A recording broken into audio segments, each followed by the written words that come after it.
भाई आप पहले वीडियो देख लें, आप वीडियो देख लें, बेहतर होता। तेरी माँ की बारात थी, तेरी बहन की बारात थी, तूने मुझे रिश्ता देना है बहन का कि तू कहता मैं बुजिल हूं और तू बहुत बहादुर है, इसके पीछे तू बात कर लो।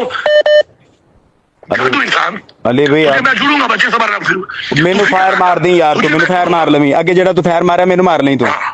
तेरे जैसे बंदे को फायर नहीं मारते। 500 बंदा मरवा के आ गया, तेन शर्म नहीं आई, तू मैनू गल्लां सुनांदे हैं। उथे मारदा ना फायर उन्हां नू, क्यों नहीं मारे?